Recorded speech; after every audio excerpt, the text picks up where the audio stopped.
नमस्कार दोस्तों, बच्चे स्कूल जाते हों या कोई व्यक्ति नौकरी करता हो, सभी को रविवार का इंतज़ार रहता है। संडे का दिन होता है सबके लिए छुट्टी का दिन, यानी कि मस्ती का दिन। इस दिन लोग अपने काम और पढ़ाई से हटकर अपने परिवार के साथ समय बिताते हैं और वो करते हैं जो उन्हें रिलैक्स करता है। एक वैज्ञानिक शोध से खुलासा हुआ है कि 7 दिन में 1 दिन की छुट्टी होनी ही चाहिए। इससे दिमाग और शरीर को शांत और रिलैक्स होने का मौका मिलता है। लगातार काम करने से दिमाग और शरीर दोनों थक जाते हैं, इसलिए 1 दिन छुट्टी से दोनों को आराम मिलता है। लेकिन अहम सवाल यह है कि छुट्टी केवल रविवार के दिन ही क्यों होती है। इस बारे में बेहद कम लोग जानते हैं कि संडे को ही छुट्टी क्यों मिलती है। ये छुट्टी बाकी के किसी 6 दिन में से क्यों नहीं मिलती। दरअसल ऐसा ईसाई धर्म के अनुसार होता है। दुनिया के कई बड़े देशों में ईसाई धर्म को माना जाता है। भारत में भी कई सालों तक अंग्रेजों का राज रहा। इस कारण यहाँ भी कई चीजें अंग्रेजों के द्वारा ही दी गई है। अंग्रेजों के शासन काल में भारत में बड़ा मजदूर वर्ग 7 दिन काम करते थे। इन मजदूरों की हालत बिगड़ती जा रही थी।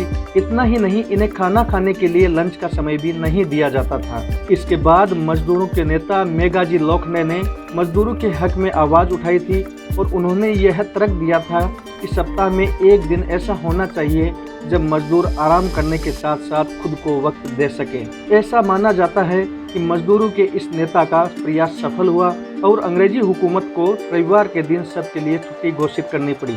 ईसाई धर्म में माना जाता है कि उनके ईश्वर ने धरती को बनाने में 6 दिन लगाए थे और इसके बाद उन्होंने 7वें दिन यानी कि रविवार को आराम किया। इसी मान्यता से अंग्रेजों ने संडे को आराम का दिन मान लिया और उन्होंने अपने शासन काल में ये नियम भारत में भी अप्लाई कर दिया। अंग्रेजों के शासन काल में गवर्नर ने स्कूल, कॉलेजों और दफ्तरों में संडे की छुट्टी घोषित की थी। उनका मानना था कि ऐसा करने से छात्र पढ़ाई पर और लोग अपने काम पर ज्यादा ध्यान लगा सकते हैं, क्योंकि उन्हें 1 दिन आराम और अपने बाकी काम के लिए मिल जाए। 1 दिन आराम करने से लोगों में रचनात्मक ऊर्जा बढ़ती है।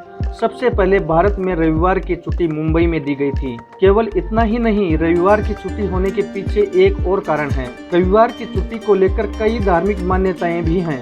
वैसे ही हिंदू धर्म में हफ्ते की शुरुआत सूर्य के दिन यानी रविवार से मानी जाती है, लेकिन धर्मों के अनुसार कई देशों में ये छुट्टी अलग दिन होती है। जैसे मुस्लिम बाहुल्य देशों में ये छुट्टी शुक्रवार यानी जुम्मा की होती है, क्योंकि मुस्लिम धर्म में अपने भगवान या अल्लाह का दिन शुक्रवार को माना जाता है। इसलिए मुस्लिम बाहुल्य क्षेत्रों में ये छुट्टी शुक्रवार को होती है। तो अब आप जान गए होंगे कि भारत में छुट्टी रविवार को ही क्यों होती है। मेरे द्वारा दी गई ये जानकारी आपको अच्छी लगे तो एसएसएन मीडिया चैनल को आज ही सब्सक्राइब कर बेल आइकन पर क्लिक करना ना भूलें और वीडियो को ज़्यादा से ज़्यादा शेयर करें। धन्यवाद।